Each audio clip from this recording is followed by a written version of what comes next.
frame, Euro JPY. So if you look from the 4-hour time frame, you get to see clearly that we have a lot of liquidity pools resting on these equal highs here. So what we were anticipating for as price was pushing up, we were actually waiting for price to get to this level of our liquidity pools here, and then we see price collect all these buy side liquidity that will be resting on these previous equal highs that we have indicated here. So the moment price does something like that, it's either we see a continuation upward or we get to see a reversal in price. So price getting to just collect the buy side liquidity, or if it's a sell side liquidity, but for this case we get to see price collecting this buy side liquidity here, and it's either we anticipate a reversal in price, or which means price is gonna change direction. Okay, so after price collect that high, it's gonna change direction completely, which is a reversal, instead of our price collecting that high and continue to go up as we will be expecting. So for this case here, let me just switch to 1-hour time frame. So if I switch to 1-hour time frame, you get to see what we have. So you can see that our price indeed, it collected all the buy side liquidity, and after price does that, it didn't stay much at that level, it quickly responds. Okay, so it quickly move away from that level, indicating that this is an area where we have big pockets in the market. So when we get to see such things, it indicates that there is smart money behind that trade, because they have big pockets to move the market. This cannot be retail traders moving the market in such a way. So we get to see that our price has a lot of momentum to go down. So when price push down, what I was waiting for, it's price to either get to this level of this order block here.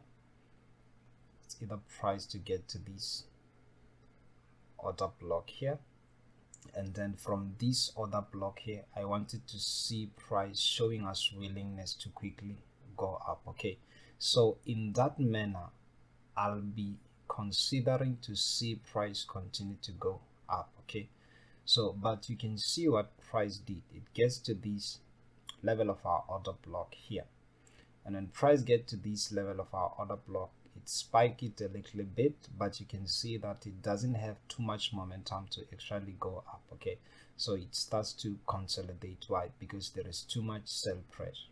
Okay, so it consolidates and consolidates and consolidates, and eventually it gets to give us a break in market structure. So the moment I saw this break in market structure taking place, that's when I then release the trading analysis or the trading setups that I want to see price push back to get to this level here.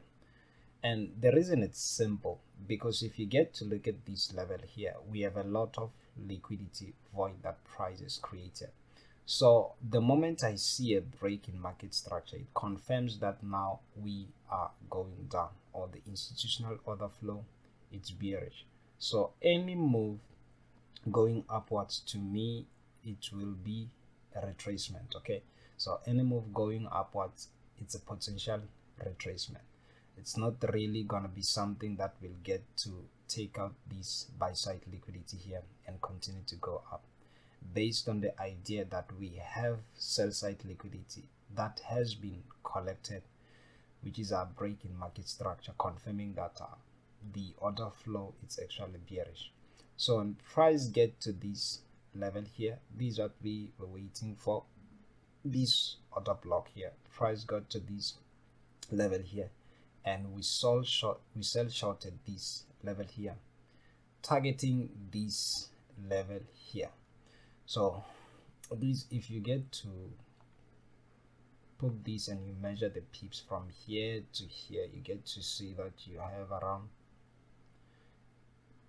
so let's just these 1334 points. Okay, so the pips are in points. For you to get the actual number of pips, you need to divide that 133.4 by 10. Okay, so in this case we're gonna have 133 pips. So if you shift to a smaller time frame,